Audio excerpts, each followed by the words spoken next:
स्वागत है आपका सबका न्यू क्वांटम क्लासेस। इस चैनल पर आप देखेंगे कि मैं 11th क्लास की केमिस्ट्री फिनिश कर रहा हूँ और ये मैंने बिगनिंग की है, एक वीडियो बना दिया है। उस वीडियो का लिंक मैं इसमें दे दूँगा और मैं हर वीडियो का लिंक आगे देता रहूँगा। और एक इम्पॉर्टेंट बात बता दूँ, सबसे पहले हमने डिस्कस किया था ऑर्गेनिक कंपाउंड्स होते क्या है। ये ऑर्गेनिक कंपाउंड्स बिगिनिंग में तो ऐसा था कि जब कुछ पदार्थ डिस्कवर किए गए जैसे शुगर, जेलेटिन, ऑयल्स और फैट्स, तो ये माना गया कि लेबोरेटरी में ने भी ये ऑब्जर्वेशन किया कि ये सारे के सारे कंपाउंड का जो कंपोजिशन है वो मेन है, मतलब कार्बन, हाइड्रोजन और ऑक्सीजन है। तो सिंपली ये भी डिफाइन हुआ कि हाइड्रोकार्बन्स क्या है। हाइड्रोकार्बन्स आर दो जो organic compounds having only carbon and hydrogen और उसके डेरिवेटिव्स हैं। ठीक है, तो यहाँ से अभी तो हमने आपको डेफिनेशन बताई थी कि organic compounds are those compounds which obtain और extract from the living organism, it mean plants और animal. But you know that this definition is not sufficient. But in the direction of more discoveries in chemistry, there was a very important theory. That theory was known as a vital force theory. In vital force theory, what is happening? J.J. Berzelius, who has introduced the representation of elements, मतलब ऐसे scientist 1815 में जिन्होंने representation of element दिया था, element के symbol दिए थे, उनका ये मानना था कि जितने भी ऑर्गेनिक कंपाउंड्स हैं वो सारे के सारे ऑर्गेनिक कंपाउंड केवल प्लांट्स और एनिमल से एक्सट्रैक्ट किए जा सकते हैं, लैबोरेटरी में सिंथेसिस नहीं हो सकते।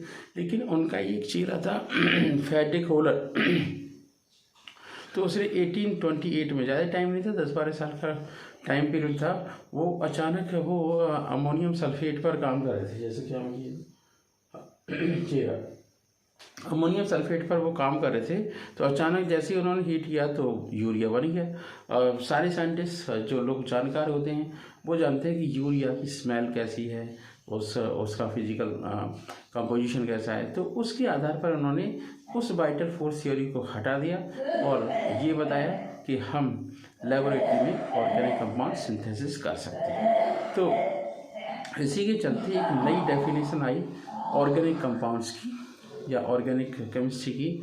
ऑर्गेनिक तो दोज कंपाउंड्स विच आर, है ना, दोज कंपाउंड्स ऐसे कह सकते हैं, हाँ, those compounds which are called hydrocarbon. तो यहाँ से एक नई बात आई कि study of hydrocarbons and its derivative is called organic chemistry.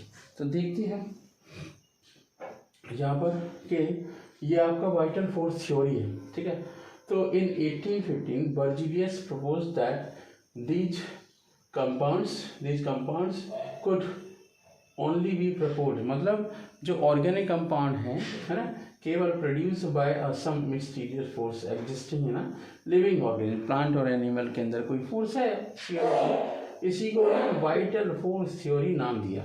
लेकिन वाइटल फोर्स थ्योरी खत्म हो गई, डिस्कार्डेड हो गई, किसके द्वारा? फ्रेडरिक होलर के द्वारा, in the preparation of urea, मतलब यूरिया का प्रिपरेशन हो गया NH2CO NH2 का।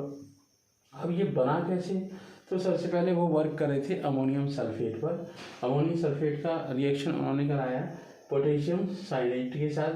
पोटेशियम साइनेट से बना फिर आपका पोटेशियम सल्फेट और अमोनियम साइनेट। अमोनियम साइनेट का जैसे हीट कराया तो बन गया आपका NH2CO NH2।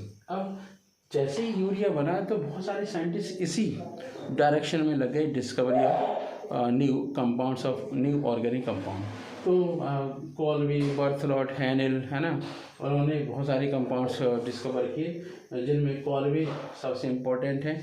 उन्होंने 1845 में एसिटिक एसिड को डिस्कवर किया। हैनेल उन्होंने इथाइल अल्कोहल बनाया, तभी से क्रांति आ गई, है ना। तो सिंपली हम कह सकते हैं ऑर्गेनिक कंपाउंड्स, दोज कंपाउंड और those compound which are derivative of hydrocarbon और hydrocarbon. Thank you so much. I hope आपको ये वाइटल फोर्स थ्योरी क्लियर हुई होगी। तो वाइटल फोर्स थ्योरी को आप इस तरीके से समझ सकते हैं।